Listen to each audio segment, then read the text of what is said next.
For today's webinar, we have Dr. Chris Hughes from the University of Illinois at Urbana-Champaign and Dr. Chelsea Juarez from Fresno State University, presenting Introduction to the Forensic Anthropology Database for Assessing Methods Accuracy. Without further delay, here are Dr. Hughes and Dr. Juarez. All right, thank you so much for everyone who's in attendance today, and I really look forward to going through this and hearing your questions after the presentation. So this project was supported by the DOJ, and the opinions, findings, and conclusions or recommendations expressed in this presentation are those of the authors and do not necessarily reflect those of the DOJ. Just to note, FADAMA was developed initially and remains available through the support from the Society of Forensic Anthropologists. And FADAMA was developed in conjunction with and is actually housed virtually at UIUC's Institute for Genomic Biology, Computer and Resource Group. So I want to just give you an intro to FADAMA. I'm not sure how familiar the attendees are today with FADAMA as a database and what the goals were of it. So initially, we're going to review FADAMA. We'll give you a little tour of it, and then we'll talk about the data and how the data can be utilized for research purposes, since that's the main focus of today's presentation. So here's the web link, here's the login information if you've never signed in before. And we have our FAQ right here that is accessible whether or not you're a user. If you want to become a user with FADAMA to get access to both the case data or to submit your own cases, you can click on this link here. And really, when we think about what FADAMA is actually just a repository for identified forensic cases that have had a forensic anthropologist work it. And what we're looking for in particular is those identified cases where the forensic anthropologist estimated the decedent's biological profile, which includes an estimation of age, sex, stature, and ancestry. It's open to all forensic researchers, FADAMA is, and this is also open to practitioners. So whether you want to do research from the case method data or the case outcome data, or whether you want to submit cases, FADAMA is available resource for you.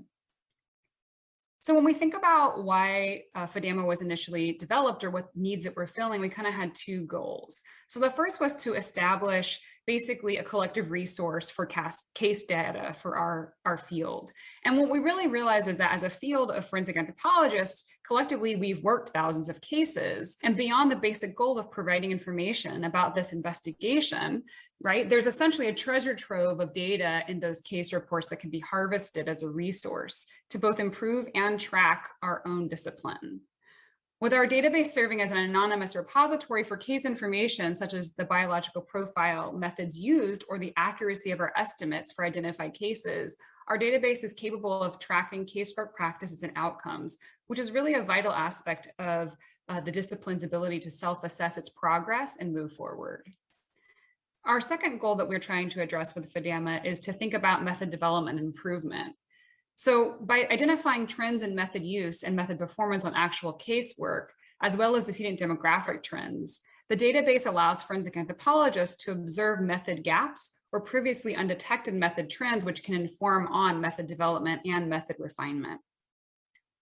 When we were developing FADAMA, we had several key factors to consider. One was thinking about privacy. Because we're working in the medical legal death investigation context, we recognized that it was important for both the submitting members to be anonymous, as well as the decedent information and the submitting agencies to remain anonymous. That way, the cases are not traceable to a particular agency, decedent, or practitioner. And so we've taken several safeguard steps to ensure that this anonymity is in place.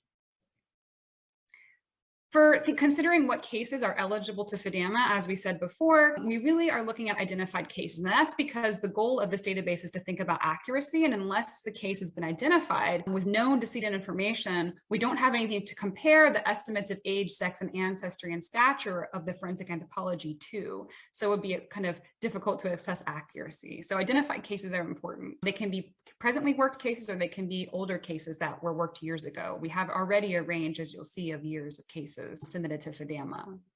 And it doesn't have to be a complete estimate. So if only the sex and age were estimated by the forensic anthropologist, that is an acceptable case as long as it's identified. We also recognize that sometimes when cases are identified, not all decedent information is successfully acquired for that decedent. And so we recognize that, again, some of the information that's reported for that identified decedent may be missing. But what's most important, truly, because we're trying to track accuracy, is that there's an unbiased submission of cases by practitioners. And what we mean by this is that they don't just cherry pick cases to submit where maybe they were identified and they can compare their estimates and say, okay, great, we got everything right, so let's submit this case. And that's another reason why it was so important for us to allow the submissions to be anonymous, because there's nothing at stake for a particular practitioner or agency or whatever to submit a case where maybe they got sex estimation wrong. We really want to have an ability to honestly assess the practice of our field so that we can improve it as we move forward. We also had to consider accessibility. Again, because we're working in the medical legal death investigation context with sensitive information, we recognized that we needed to be able to have access by our forensic researchers or practitioners, and that we needed to be able to have that data accessible through a very streamlined format. And so we worked hard with the giant amount of data that we've accrued in FADAMA thus far to be able to allow FADAMA users to download the entire submitted case data set. But we also realize when you have over 1,000 columns of data, that can become very overwhelming to work with.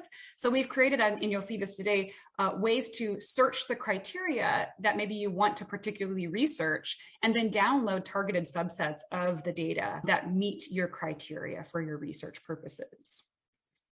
And then lastly, just thinking about relevancy of FADAMA, we recognize that the data that comes out of a database like this, in order to track our field, is really going to be only as good as the quality or the number of cases that are submitted by practitioners. So this does actually require the active participation of our field to engage in it. We also recognize that if we were trying to track what methods are used by forensic anthropologists, but then we had incomplete methods in there, if the methods aren't available, that wasn't going to work. So one of the things we made sure to do is have something where we can quickly address method gaps. And this actually happened today. I had a user request, said, hey, I'm using this method in my cases, and I noticed that it's not in, FADAMA. Can you add it? And within an hour, I was able to add it. Now, I can't always promise I'm going to be able to do it within an hour, but we definitely have an established pipeline in order to be able to address these needs. As our field progresses and moves forwards, this will allow FADAMA to remain relevant.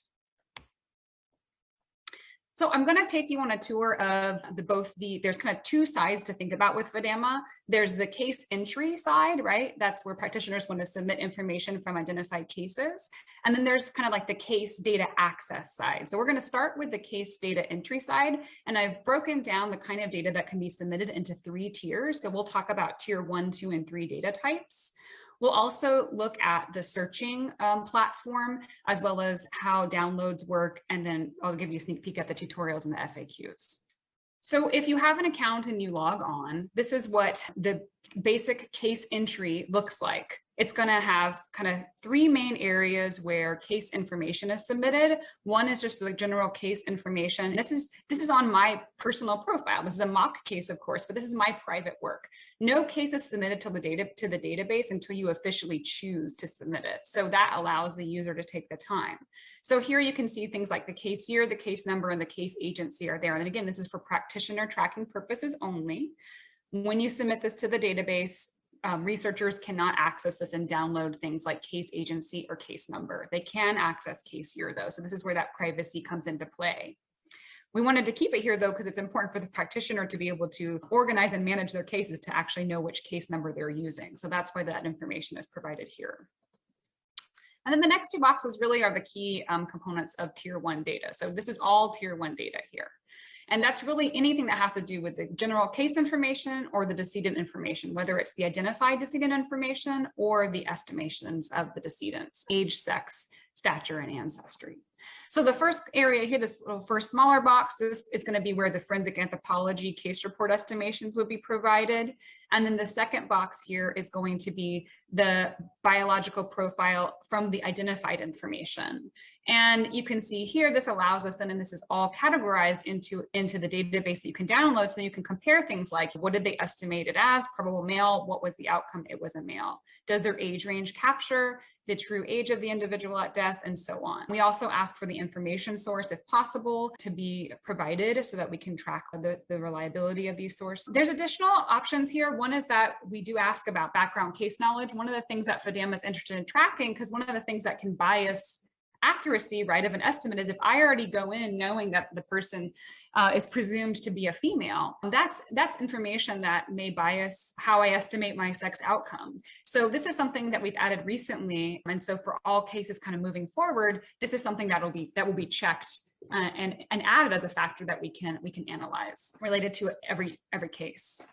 We also have an option. One of the things we considered was we wanted to recognize that whenever we ask our community of practitioners to do something like enter case data, that takes a lot of time. And we recognize that there's many databases that can benefit from practitioners contributing their data and their time and their case information. And so one of the things that we've done with FADAMA is we've set up an MOU with the Forensic Databank at UTK, and we've set it up to where we can actually share the raw measurement data if you provide it for something, let's say for your stature estimates or your craniometric data for 4-disc methods. That automatically, if you allow and you say, I consent to share this data with the FDB, that automatically allows it to be shared with the FDB. So thus basically streamlining the data sharing process for individual practitioners when they're submitting to these two case repositories. So this is tier 1 data. This is really understanding the nuances of both decedent demographics and the case basics. If you want to go on, this is a methods accuracy assessment database. You're going to go on to the next tab here, which is case methods. And you can see for this mock case, it's used down here. This is the currently added methods. It's using 4-disc and Hartnett. So it may be that this case only used these two methods, or it could be that in this case, which is true, I'm just in the middle of making a new case. So what you can do is you can add methods here. And as you're going through, if you're like, I don't know what I'm doing, you can go to any of these tutorials. There's almost a link on each page. If you drop down and you want to choose a method, and let's say you want a method that you don't see here, you can contact us. You can use the link right here. So here's an option of all the methods, and you would select it and then see what pops up.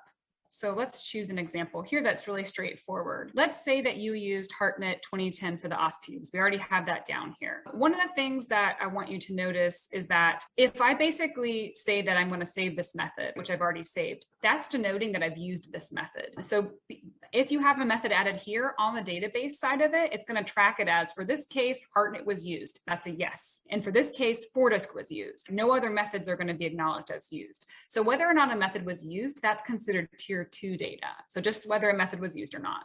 Okay. Tier 3 data is all this other information you can tell about a particular method. So now with tier 2 data, we know that Hartnett et al. Was used, but tier 3 is, what was the estimated range for that case? What was the phase that was the outcome for that case? What reference sample was used when coming up with your estimated age range? And once this information is input, you can save that method. Just make something up here and add it. So once all the tier 1 information has been entered, you can move on to tracking tier 2 case data information, and that's specific to methods. So for this case, we can see that I've used Hartnett and 4-disc so far. These are the methods that are currently associated with this case. That information in and of itself is what we consider tier 2 data. So whether or not a particular method has been used. And you can see that there's lots of options. We can see for sex, we have all of these methods available.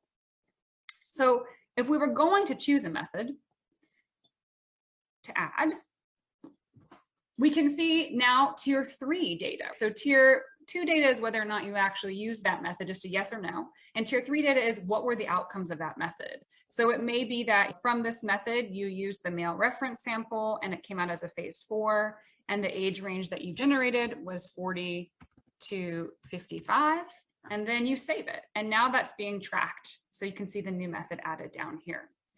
So tier 3 data looks pretty straightforward. Tier 3 data can also be extremely complicated. So let's look at tier 3 data for 4-disc. There's a lot of information that goes into this. If we save this method, it's already going to be tracked as a yes, no. But if we want, and that's going to be tier 2 data, but if we want to add more information around that, we would go back to edit it, and we would select the group, the ultimate group affiliation that came from this method, the version used, common statistics associated with it, reference samples used in the analysis, the source of metric data. Did you just use craniometrics? Did you use maybe cranium and femur? And then you can provide all the cranial measurements, okay? And then we can also do it for howls. So we have these breakdowns, okay? And you can save that data. And this is the kind of data that, again, we would share with the FDB. But you can see how very quickly the amount of data that is housed in this database could explode to be quite large. So it makes sense why we would have thousands of columns in our data set, and it might be worthwhile to search subsets. So once you've saved your edits, this is how you would think about tier 3 data. I want to move over to thinking about case research. So now we know how to input both case metadata and the method data. And now we want to think about how to search. So you can reach the search here. And this is where we have those options. If you want to just download the entire database, you just go down to export database, and that's fine. But if you wanted to try to hone in on, let's say, cases where the practitioner estimated age and ancestry, for sure, you only want those, maybe you're going to study the relationship between age and ancestry estimates, then you've checked that, and then you can actually search for the criteria for the cases that meet all selected criteria. And it's going to tell me that out of the total number, we have 282 cases that meet that criteria.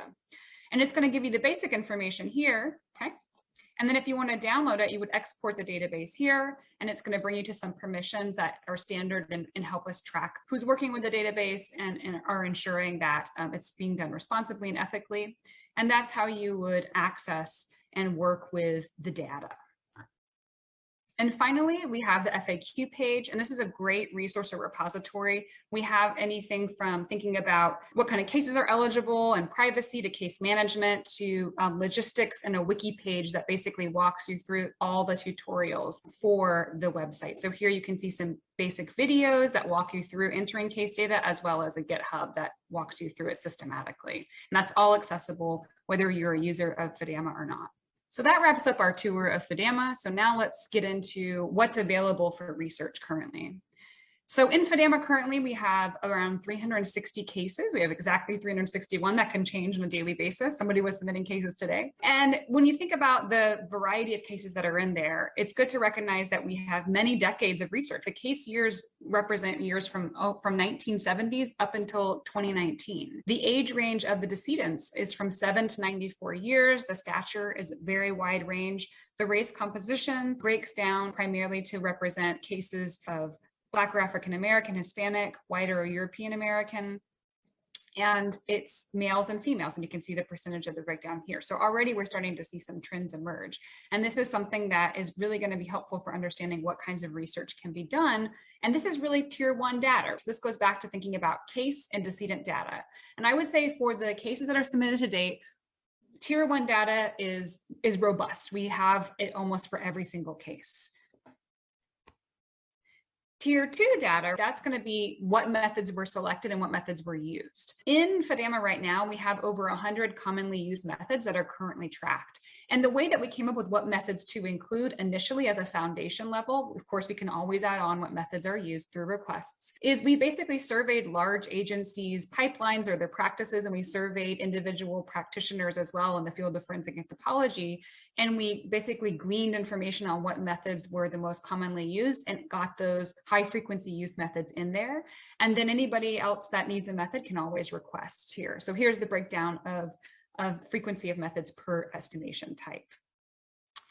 Now, tier 3 data, this is the method outcomes and interpretation. And this is really the one that the NIJ grant really helped us to hone in and develop. It was extremely complicated to not only develop the user interface to represent all the comprehensive information in each method that can be gleaned, but then integrate and create a streamlined way to manage and organize that data such that it could be used for research purposes. And so here's that nice clean example we saw with Hartnett. And then of course the counter was Fordisk, where there was so much information to provide. But this is really what we're looking at is for tier 3 data, it's method outcomes and interpretations. And because this is the newer one, what we've seen is much of our cases were submitted to FADAMA prior to the completion of tier 3 data. But this is something we anticipate being able to rectify over the coming years, where cases are going to be updated by the practitioners who've already submitted cases.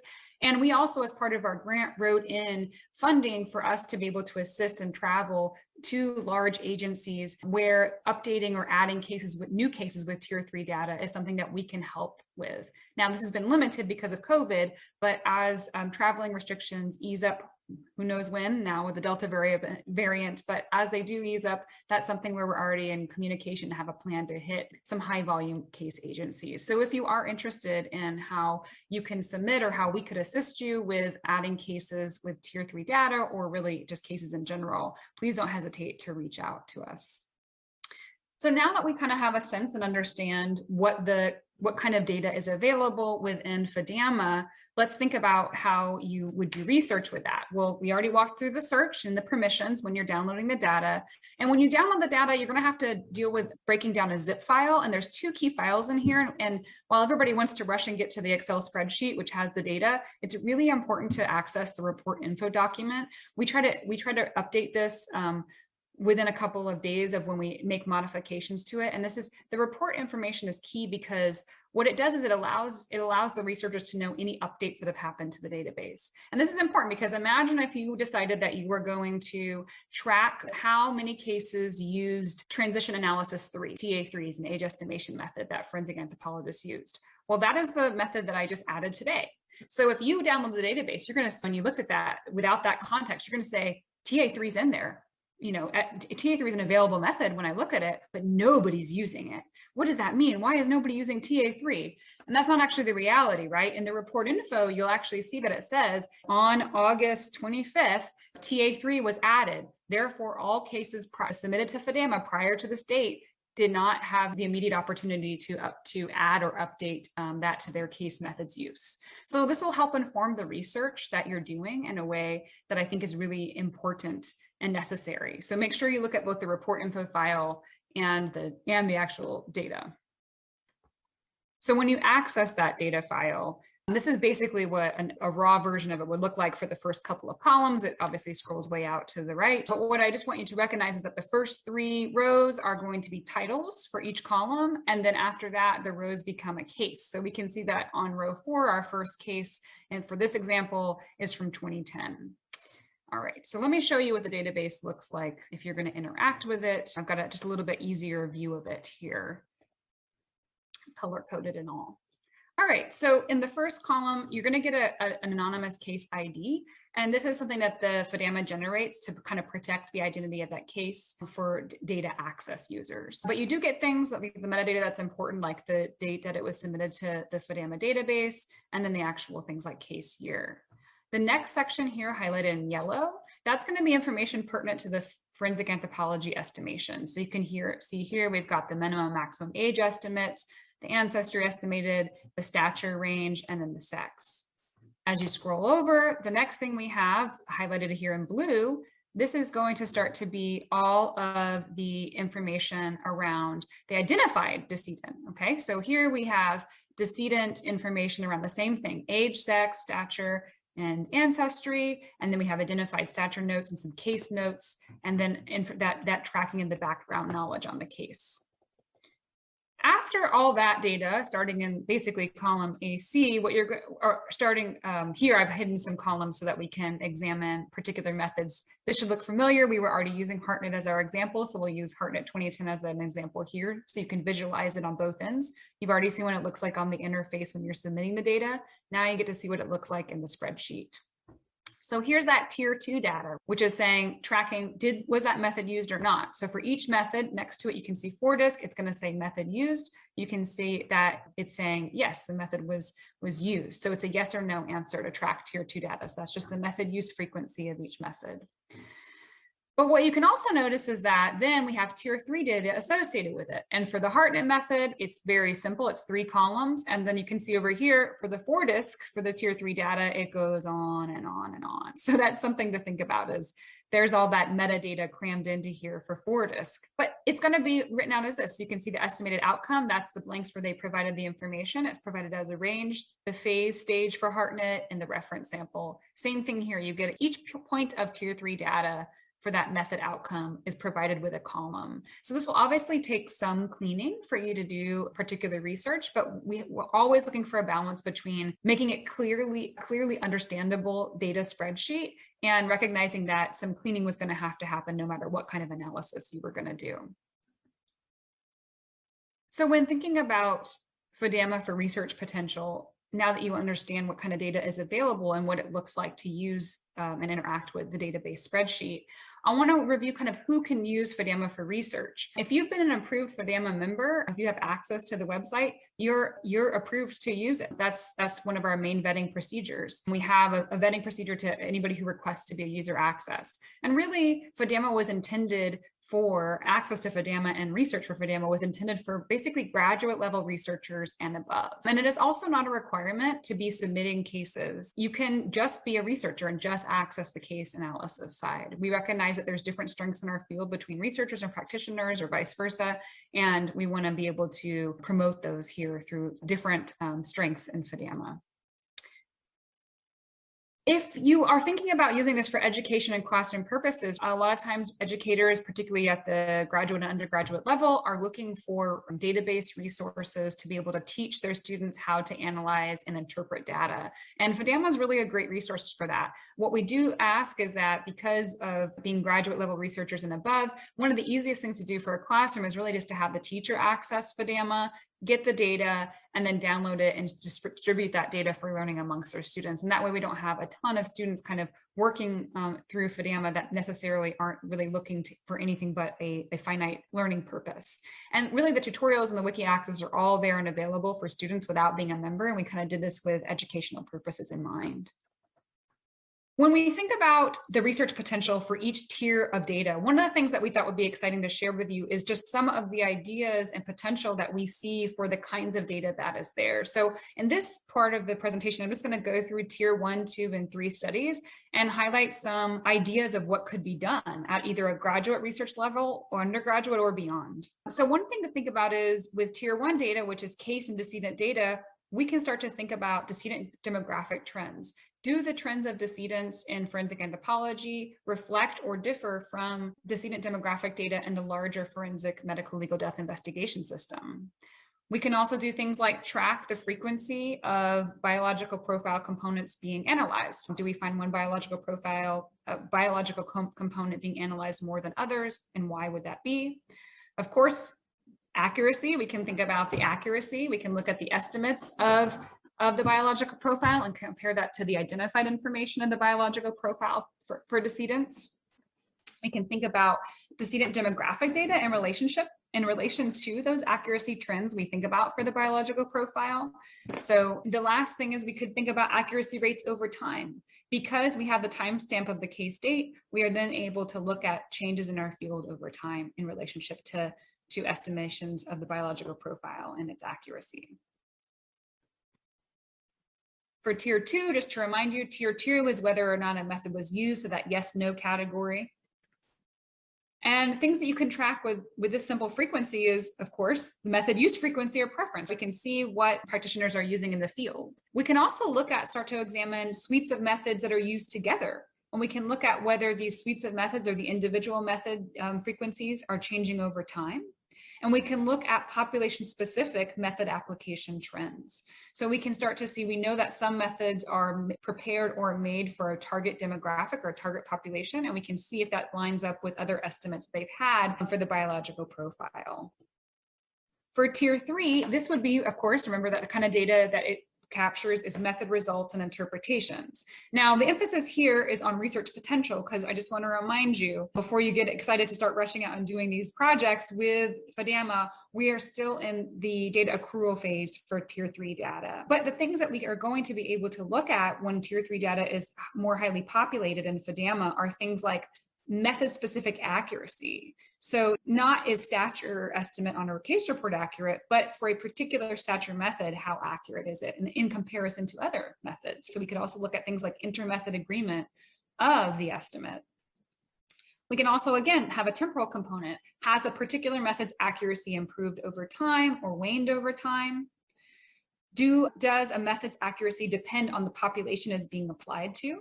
So again, now looking at that population specificity component to it.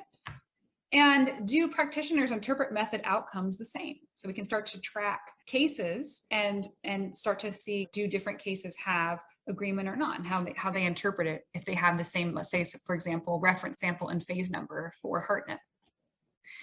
Well, if you're going to start doing research with FADAMA, we do have some basic guidelines and limitations that we want to talk about with FADAMA, and that really comes with any up-and-coming database. Here, what we want to express is that you rely on those tutorials. They're easily accessible throughout basically every page on the FADAMA website, that you can walk through and make sure that you're using the database and you're interpreting the database properly. And again, that file info data sheet that accompanies the download is going to be key to make sure you understand kind of what you're working with. Another thing that we suggest is that you really understand what the data means and what the data doesn't mean. And what I mean by this is if you have, for example, a blank, right, a blank cell for the estimated age, and when we're thinking this would be tier 1 data, so thinking about the basic results for the demographics, do you interpret that as that the forensic anthropologist did not estimate age? Were they not asked to estimate age by their medical examiner?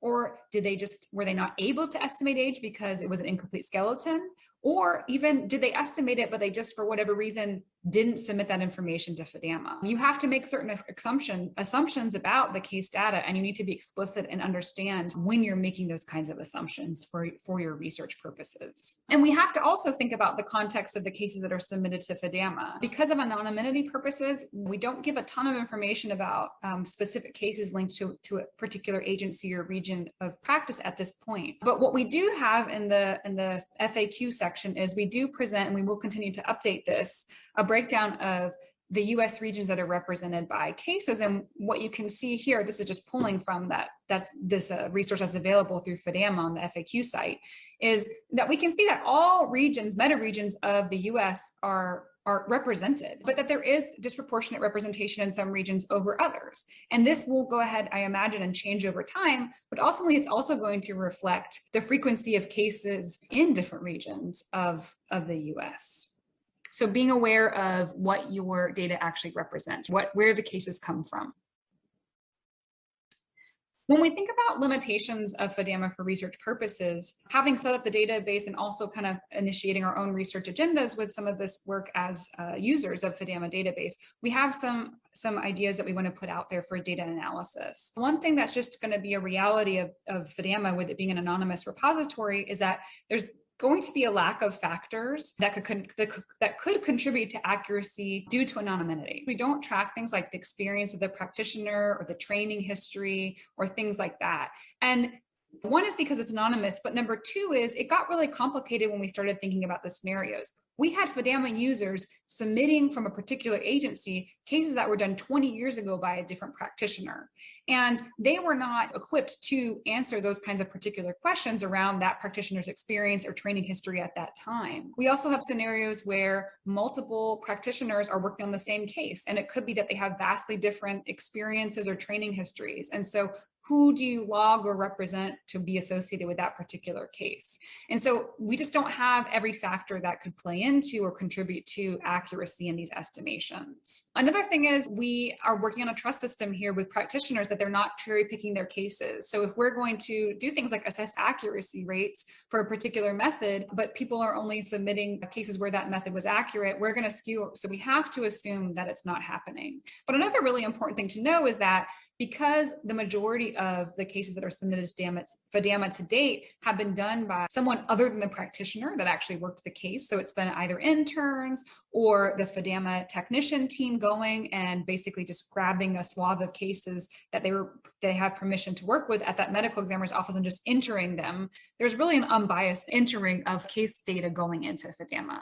And it will continue to be that way. As I said, we have financial support to go and assist agencies. Another thing is that one of the things is that we're not going to know whether or not the practitioner's application and interpretation of any given method is best practice or appropriate. The accuracy rates that you would generate from FADAMA, they actually reflect the practice. There's definitely a practitioner component to this that we can't control for. And so these are not going to be something that reflects the application of the method's accuracy. It's just going to say that when a practitioner uses this method, this is what happens. But this is exciting because what it does is the accuracy rates accrued from FADAMA are reflecting the real world practice of forensic anthropologists when they use these methods and they make interpretations. And if the errors are happening on the actual method application side or the interpretation, or the method is applied perfectly and the method is just wrong. I mean, that's the reality. We're capturing all of those factors. It's just going to be difficult to parse those out. We also assume that all methods are available or submitted. If somebody submits a case and they're like, oh, well, that one method's not in there, I'm not going to contact them, it's not going to be tracked. And so that's something to keep in mind as you're doing research.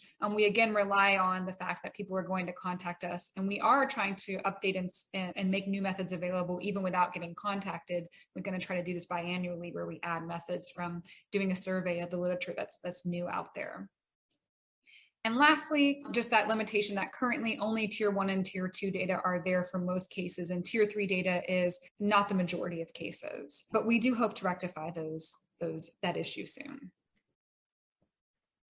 So just thinking about the growth and sustainability of databases in forensic anthropology, they're always going to really depend on both the success and representation of our colleagues and their work. And so this really requires peer engagement. And we want to acknowledge that we know that it's asking our colleagues to devote time to this, and that there's a lot of hurdles around records management to maybe get access to that case information. And we are trying to come up with ways to assist that. Like I said, we can assist and help submit cases when there's a mechanism possible for that. We know that some agencies are starting to include a FADAMA case development and submission as part of their forensic anthropology analysis protocols. And then when that case gets identified, they put in the identified decedent information and then formally submit that, so it becomes part of the database. So that's what's great about FADAMA. It's set up to where if you can start a case and it's not officially entered as data that's researchable or downloadable. So you can integrate this on the front end of your case analysis protocol, and then if it gets resolved, you've already done all the hard work of entering tier 1, 2, and 3 data, and you're just filling in that one little gap of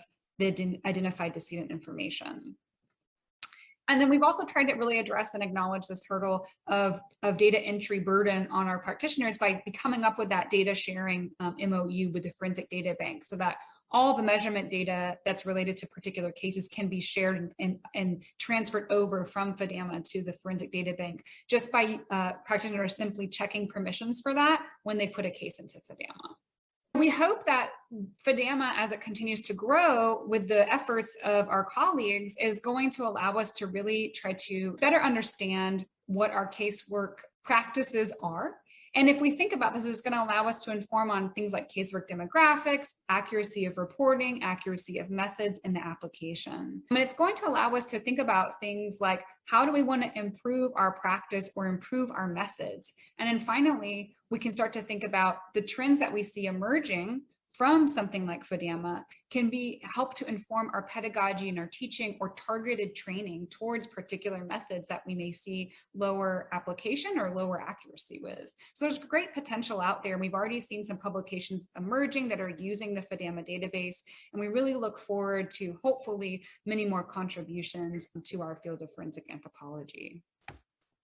I just want to say thank you on behalf of Chelsea and I, and we're both here and looking forward to answering your questions.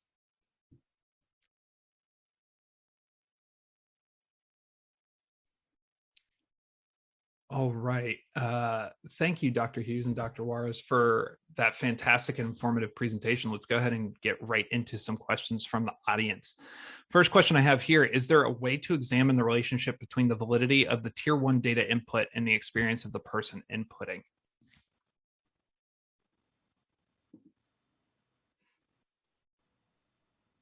I can go ahead and take that. This is Chelsea Juarez. I think we answered this question a bit, but I'll just add on to that. So as we mentioned in the talk, we do not collect information around the practitioner experience level for various reasons, such as cases that are worked in groups or cases that are added by somebody else who may or may not be related to the agency after the fact, sometimes decades later.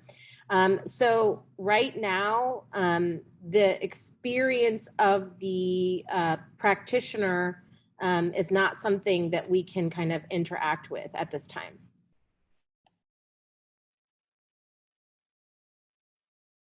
Understood. Thank you. Next question I have here: how often is the FADAMA database updated to reflect new cases?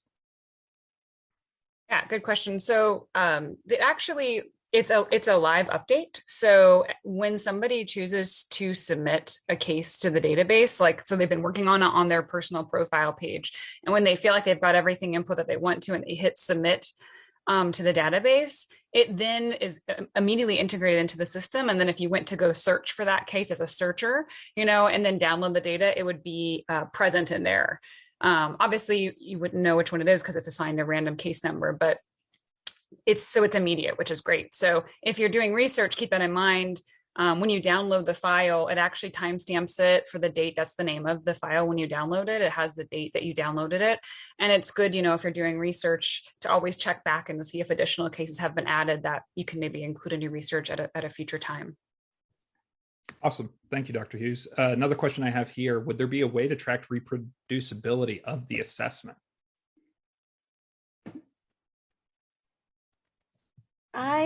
Chris, I'm not entirely certain if I'm understanding that. Chris, I'm the same way. Yeah, I'm not sure what they mean by reproducibility of it. Are they talking about like inter or intra-observer error?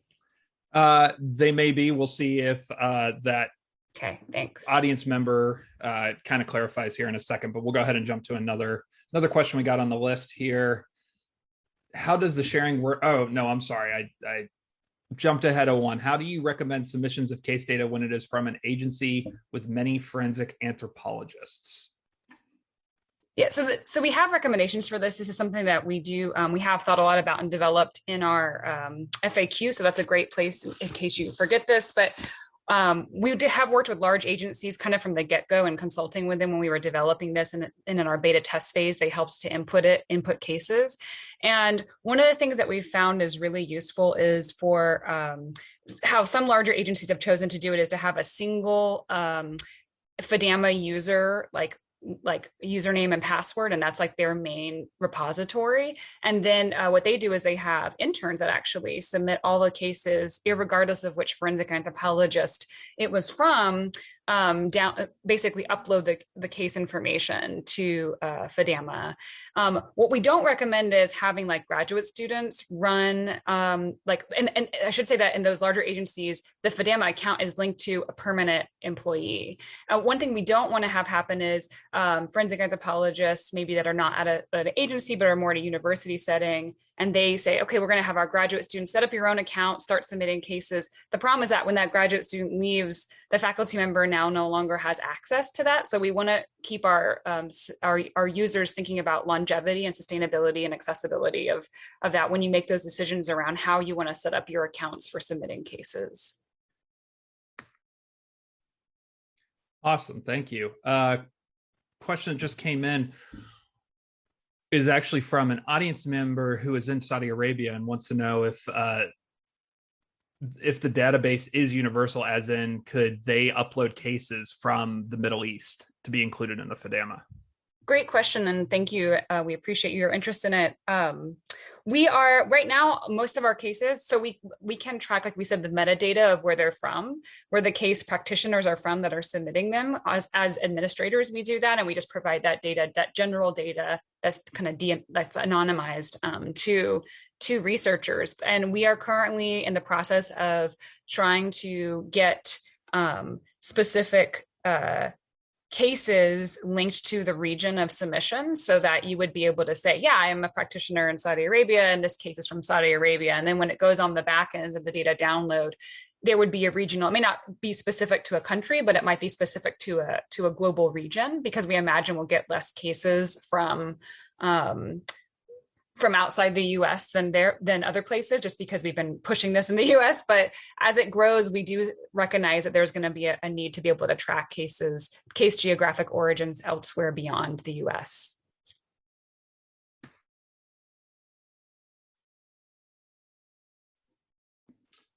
Awesome, thank you. Does the FADAMA have any capacity to add photographs? The audience member is asking because it would be a great training opportunity as well. So that's a great question and something that we've actually talked quite a bit about. And right now, FADAMA does not have the capability to upload photographs.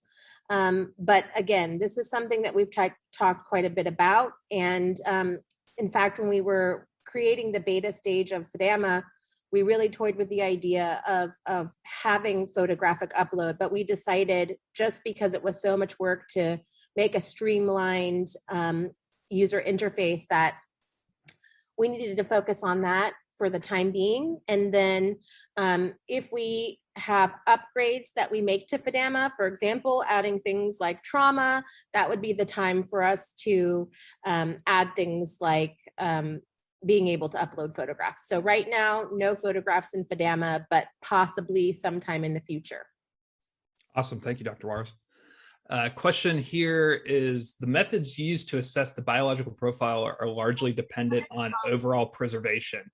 And I apologize in advance if I mispronounce this, but taphonomic changes and recovery completeness. Is there somewhere to reflect that information?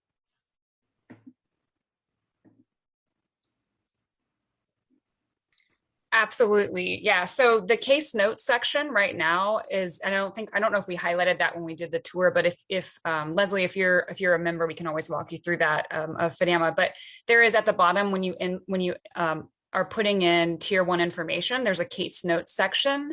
And I think what we're hoping that people will put information in there like that. Like we know, for example, from looking at case notes that have already been submitted, people say things like exactly what you're hitting on. This case was burned, this case was partially damaged, so I wasn't able to do the sex estimations I would like to do.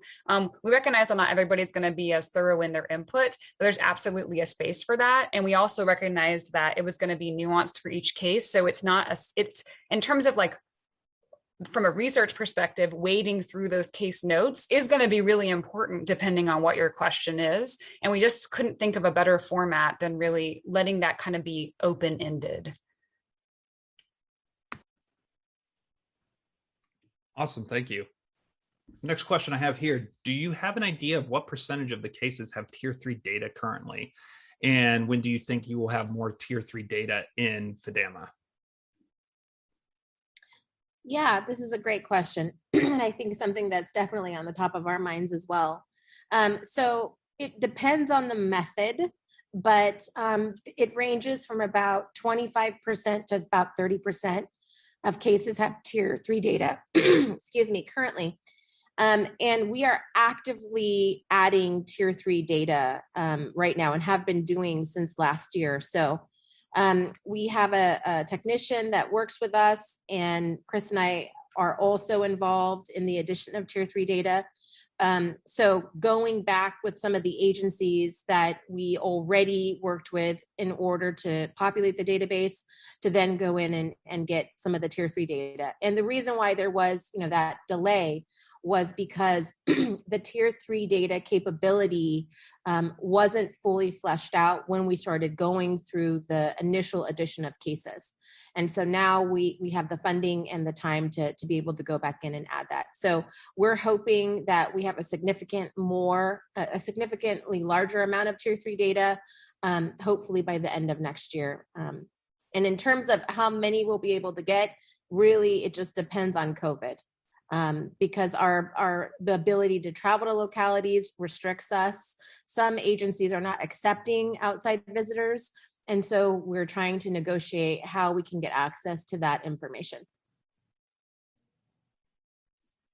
Awesome. Thank you, Dr. Juarez. Another question I have here, I know we've kind of covered the concepts and the everything surrounding anonymity throughout using FADAMA, but I have another question here. Just how does sharing work with the FDB, and do you lose that anonymity if I submit to the sharing?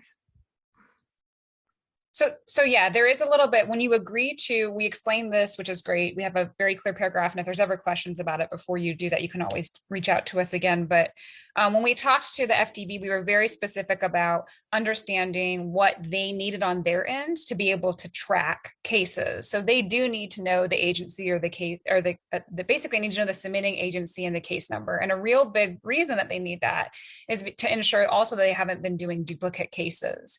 Now, the options to submit are basically, I don't want to submit, I've already submitted, to FDB, or yes, I'd like to submit this case to FDB, but we could see where things get lost in translation and data needs to be tracked so there's not duplicates being added to FDB that were already previously added by another practitioner from an independent method, like maybe not doing it through FADAMA, but just submitting to FDB.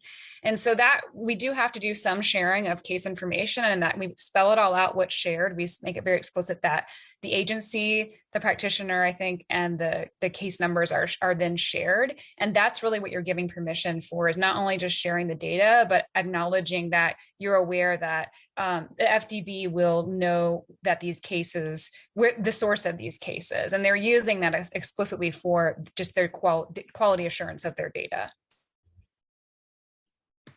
Awesome. Thank you, Dr. Hughes. And I apologize for the trip up on that word. It just had a little bit of a word becoming a sound in my mind on that one. Another question I have here, just to be clear, graduate students can be members of FADAMA, but for instructors using FADAMA for an undergraduate course, you recommend that the instructor be the member and not the students, correct? Yeah, absolutely. This is a good question. So we encourage, as we mentioned, we encourage graduate students and graduate level education and above folks to be members of FADAMA. You don't have to add cases to be able to use the database. But one of the things that we talked about was the way in which people become members, right? So when you go onto the website, there is information about you that you have to fill out, and then that information is vetted. And so for undergrads, it becomes really, really difficult because they're not necessarily known in the field, and they would, we would be inundated by, let's say you had a class of, 50 students, we'd be inundated by people that would be very difficult to vet. So it's just more streamlined and easier for instructors to get access to the data by filling out the form for themselves and then becoming a member of FADAMA, being able to download the database as many times as they want, and then sharing it with their students for educational purposes. It just ensures that they have rapid access. We do try to make sure that when people apply that we approve them as quickly as we can, but in some of those instances, it would be difficult. So yeah, that's what we recommend. Awesome, thank you. Another question I have here, how will members know when Tier 3 data is added? Will there be an email or an announcement?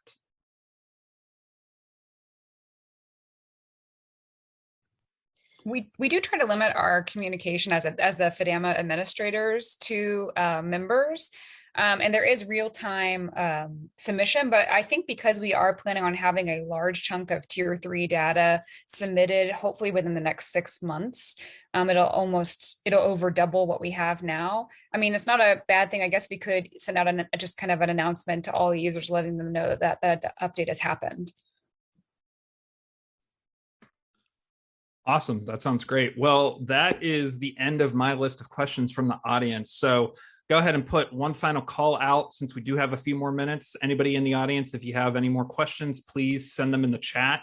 And while we're waiting to see if anybody has any last minute questions, I'd like to just turn it back over to Dr. Hughes and Dr. Juarez. If you had anything, either one of you had anything that you wanted to say or reiterate, anything related to the topic for today. I think I just want to say thank you for attending. And as you go through, at any stage, if you're working with the data, if you have questions about it, Chris, or Chelsea and I, I know myself, Chelsea and I, and you can contact us through the FADAMA website. That's probably the easiest. We get pinged right away. And we're happy to help clarify anything or assist you in any way that you need.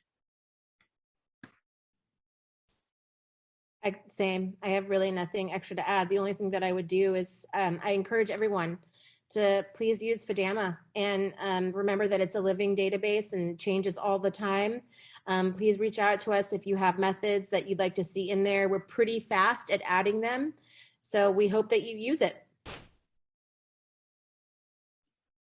Awesome. Well, thank you both. I think that concludes the audience's questions. It doesn't look like we have anything else coming in, so we'll go ahead and start wrapping things up. And fortunately, I do have both your email addresses up on the screen now so that people can see those and use those to contact both of you for that information and any questions that they have.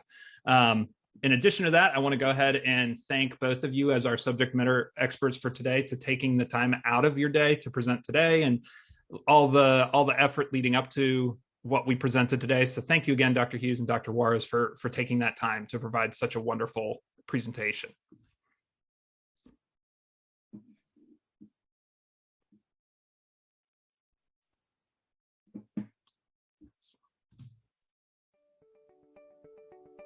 We would also like to take this time to thank our audience for joining us today. These webinars would not be possible without your attendance and support. Before you leave today's webinar, we would like to ask you to participate in a short survey. You can locate that link back on the webinar's main page. Simply click the word survey, and that will bring up our quick customer satisfaction survey for today's event. Your feedback about our webinars is vital information that we use to provide you with the best webinar experience and adjust the content and the way we disseminate the information to our audience.